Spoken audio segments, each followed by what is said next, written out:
Alright, here we are again on the Cavalier. Of course, as always, we got started and then I realized I should probably have the camera out here doing this stuff. So, what we are working on today, somebody had to go buy a header to put on their Cavalier. So there it is, bought from DEC. Thanks, guys.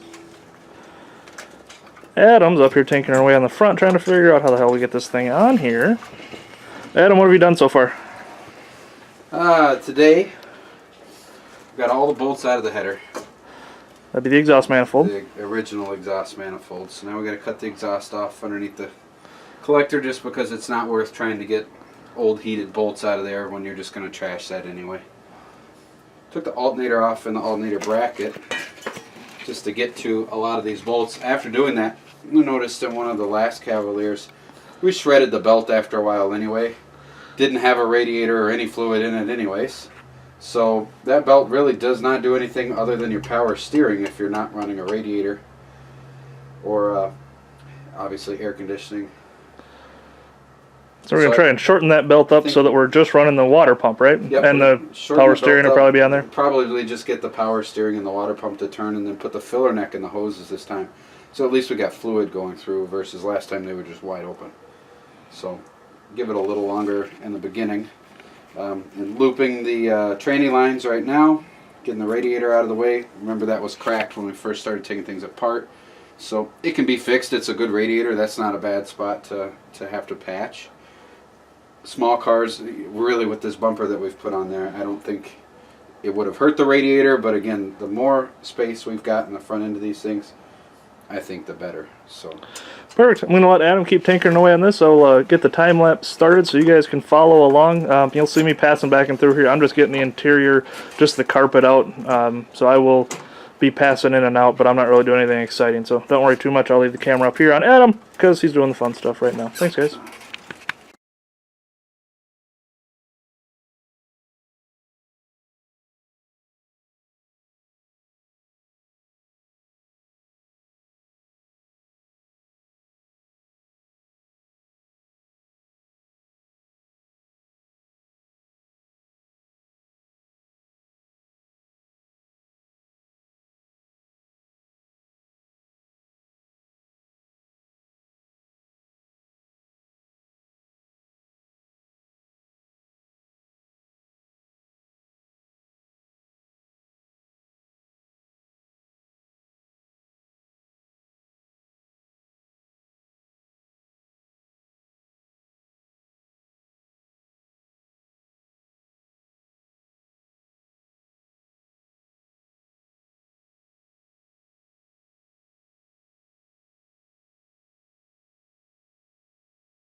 Alright, figure we'll stop here a little bit mid-video, try and give you an update as far as the progress we've made. You've seen Adam in super speed here, but let's see what he's actually done. It's no different than normal speed. That's right, this is the synthetic crackhead speed. Alright, so we got, obviously, a lot more room in the front end. Radiator's out, AC stuff's all out, alternator's almost gone. It's still kind of sitting up over there, but we're working on getting all that pulled out. New header, because Adam gotta have a header, is all in. You do have to remove the alternator bracket. Now, one reason you have to do that is to get to all of the studs in the original manifold. It did read on a couple of forums, guys were able to modify that to fit an alternator back on with the header, but I don't want the header right here next to my stack. It's going to get super hot anyway. It's just asking for trouble. The heats are not long enough to really need an alternator. It is a gamble, obviously, but I think the gamble of not having it and running out of battery is probably the same percentage as melting the wires on the back of it and not having one either. So. Yeah, and you know, typically, like he said, our heats, I mean, we have some heats here that are as short as 3-4 minutes. I mean, typically we're not really running all that long. That's why we pulled the radiator out. We're going to end up installing a filler neck in here that'll go between the system just to relieve the pressure. We'll have some water in it, but obviously it's not going to be getting cooled. After running the ones we did last year, not really concerned about this getting too hot with the amount of time that we're spending in the ring. The other one's still running. Yeah, the other car's still running. It's been going 4 times and still just it doesn't care that it doesn't have that radiator in there. We're not noticing any real big loss of power, so we're going to do the same thing on this one. Just we're going to start off that way. Figure maybe we can keep the water in it a little bit longer. In my mind, I feel hot water is a little bit better than no water, so hopefully this will keep it in the system a little bit longer. Again, this is going to one of the team shows that we run, so that's actually a 1 versus 1 heat. So last year, I think most of those were like 2.5 minutes. So the feature will obviously be a little bit longer, but you know, if we're fortunate enough to make it to that point, we'll deal with it from there. So overall, definitely making some good progress. What are you going to start working on next, Adam? We've got the computer, obviously, is located in front of the passenger front, the right front tire here. You never want to leave that down. We saw one car that left it there last year, and as they pulled it off the track, it was dragging in front of the bumper. We might have assisted that. Yeah.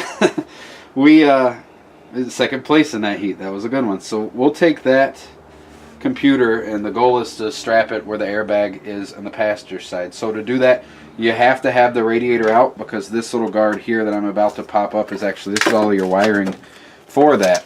So this is your master computer wire, and everything is all inside of here. So if you get that plastic all the way up, you can pull that guard off of there. It'll all come up through the top, and you can put it right inside. So please don't leave that down there.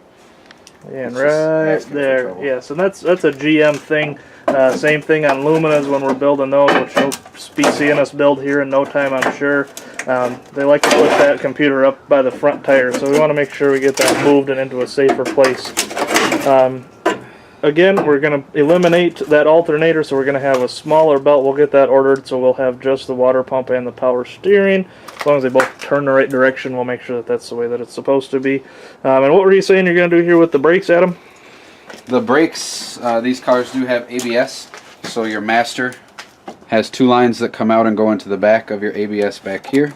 And then, of course, that feeds all 4 lines going to all 4 tires here. Typically, we end up running 1 tire with brakes on it by the end of the day anyway, so I like to remove the ABS altogether and just use the 2 lines coming out, extend those to your front 2 tires. You got front brakes, that's all you need. The back ones are we're hoping that the back end of this car folds up nice enough that it would get rid of any brake lines that were back there. So. And you'll see plenty of debate on that on all the forums, on WeCrash, on Demo Derby database, on any online Facebook WeCrash, any of that stuff. You'll always see debates on what brakes you should and shouldn't use. People get real passionate about having all their 4 brakes working. I've never had a front-wheel drive car that had all the brakes working that ended up leaving the Derby with them all working if you left the 4 in back if you lose hooked one, up. You lose them all. So. Exactly, and usually they're rusty, crusty. They're going to break somewhere. You see a driver's door or something, you slam on the brakes, you blow those lines out. So personally, I would rather run the front 2, because anytime that we have done that and modified it so we just had the front 2 brakes, they lasted the entire heat and we haven't lost those brakes. So I would rather have just front brakes the entire Derby, every heat, every feature, whatever the case may be. However many times you run it, know that you're always going to have brakes up front. You're not messing with trying to pinch stuff in the pits instead of running all four and only having it for half of the time. So I'm going to throw it back on time lapse here, guys. We'll get a little bit more work done today and we'll give you an update just before this video wraps up.